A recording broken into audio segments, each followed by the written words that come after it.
નમસ્કાર મિત્રો, જય સ્વામિનારાયણ, જય માતાજી। એસપી રસોઈમાં ફરીથી તમારું સ્વાગત છે। આજે આપણે બનાવશું કાચી કેરી અને ફુદીનાનું શરબત। આ શરબત છે એ ઉનાળામાં પીવાની ખૂબ જ મજા આવે છે અને ખૂબ જ ઠંડક આપે એવું આ કાચી કેરી અને ફુદીનાનું શરબત બની રહ્યું છે।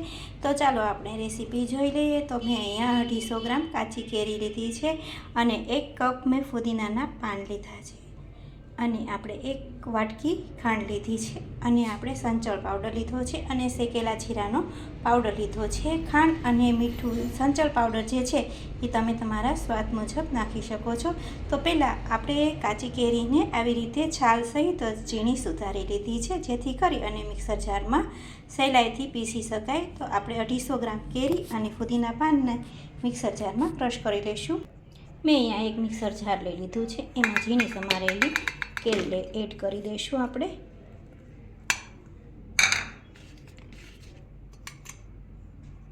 અને આપણે ફુદીનાના પાન લઈ લઈશું। આપણે અહીંયા ફુદીનાના પાન નાખવાથી આ જે કેરીનું શરબત છે એ પીવામાં ખૂબ જ મીઠું લાગશે અને આપણા શરીરમાં ઠંડક પણ આપે એવું આપણે આ ફુદીનાનું અને કેરીનું શરબત બની રહ્યું છે। તો મેં અહીંયા ફુદીનાનો ઉપયોગ વધારે પ્રમાણમાં કર્યો છે, જેથી આપણું જે શરબત છે એ પીવામાં ખૂબ જ ટેસ્ટી લાગશે અને બાળકોને પણ ભાવશે। તો આપણે અહીંયા મેં જે ખાંડ લીધી છે એ ચમચીના માપ પ્રમાણે 4 ચમચી ખાંડને ઉમેરી છે આની અંદર। તમે તમારા સ્વાદ પ્રમાણે લઈ શકો અથવા ચાખીને પણ તમે આમાં મિક્સ કરી શકો છો। અને આપણે સંચળ પાવડર જે છે એ 1 ચમચી લેવાનો છે, કેમ કે કેરી જે છે એની ખટાશને દૂર કરવા માટે આપણે 1 ચમચી સંચળ પાવડર લેવાનો છે અને 1 ચમચી આપણે શેકેલા જીરાનો પાવડર લેવાનો છે। આ માપ છે એ બરોબર આ શરબતના માપ પ્રમાણે જ છે। તો આપણે આમાં થોડું પાણી ઉમેરી અને મિક્સર જારમાં ક્રશ કરી લઈશું। મેં અહીંયા અડધા કપ જેટલું પાણી ઉમેરી અને આપણે મિક્સરમાં એને ક્રશ કરવાનું છે। તો આપણે ક્રશ કરી લઈએ। હવે આપણી જે કેરી છે એ એકદમ મિક્સરમાં ક્રશ થઈ ગઈ છે। તમે જોઈ રહ્યા છો કે કેરી અને ફુદીનાની ફ્લેવર પણ ખૂબ જ સરસ આવી રહી છે। તો આપણે આમાં થોડું પાણી ઉમેરી અને આપણે એને ગાળી લેવાનું છે।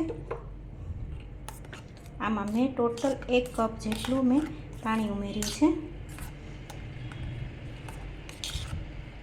આને આપણે અઠવાડિયા સુધી સ્ટોર પણ કરી શકીએ છીએ। જ્યારે પણ આપણા ઘરમાં મહેમાન આવે ત્યારે આપણે આવી રીતે બોટલમાં ભરી શરબત અને રાખી શકીએ છીએ અને તરત જ આપણે એને સર્વ કરી અને આપી શકીએ છીએ।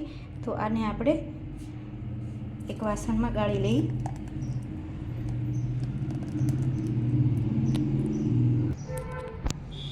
આપણે ચમચીથી આવી રીતે મિક્સ કરી અને બરાબર ગાળી લેવાનું છે શરબતને। તમે જોઈ રહ્યા છો કે આ બધો જ પલ્પ નીકળી અને તૈયાર થઈ ગયો છે। તો આને આપણે સાઈડમાં રાખી દઈશું। એકદમ સરસ અને ટેસ્ટી આપણું કેરીનું શરબત તૈયાર છે।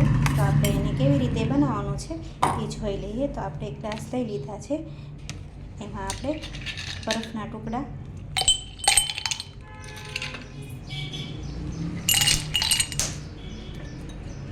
અને થોડા ફુદીનાના પાન અને આપણે એમાં થોડુંક શરબત નાખી દઈશું।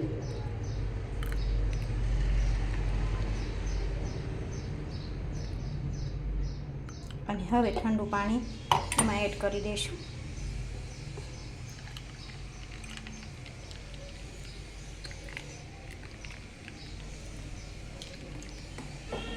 આપણે મિક્સ કરી લઈશું।